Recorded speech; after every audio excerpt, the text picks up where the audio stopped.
c'est intéressant de voir que il y a plusieurs idées préconçues autour des cellules souches qui nous viennent en grande partie de l'historique, du développement de la recherche et de l'information qu'on a, des données qu'on a, des connaissances qu'on a sur les cellules souches. On a au début découvert les cellules souches embryonnaires. On connaît les cellules souches de façon générale depuis longtemps. Les cellules souches de la moelle osseuse sont la source, si je puis dire, les précurseurs, les cellules précurseurs de la formation des cellules du sang. Globules rouges, globules blancs, plaquettes, tout ça vient des cellules souches de la moelle osseuse. Et c'est la connaissance traditionnelle. Le rôle des cellules souches de la moelle osseuse, c'est de former les cellules du sang.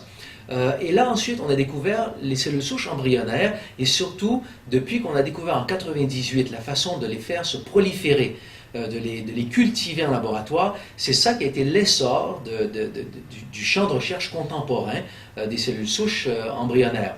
Quand on a découvert ça, découvert les méthodes pour faire pousser, de faire cultiver les cellules souches embryonnaires en laboratoire, on a appliqué ces méthodes aux cellules souches adultes de la moelle osseuse. Et la conclusion était que les cellules souches adultes vraiment ne se multiplient pas très bien, ne prolifèrent pas très bien, et en laboratoire ne deviennent pas des cellules de d'autres tissus très facilement. Donc une conclusion à l'origine, il y a une dizaine d'années, c'était que les cellules souches adultes sont des cellules souches moindres.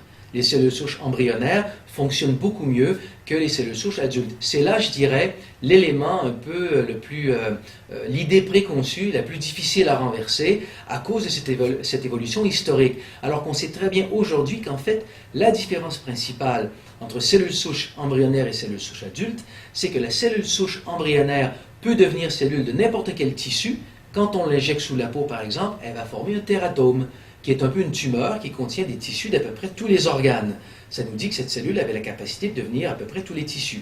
Si on injecte une cellule souche adulte, on n'aura que des cellules de la peau. Donc la différence principale, elles ont à peu près la même capacité, seulement la cellule souche adulte ne va devenir que des cellules du tissu dans lequel elle se trouve. Donc d'un point de vue thérapeutique, le futur, l'application clinique est tellement plus intéressante et tellement plus sécuritaire.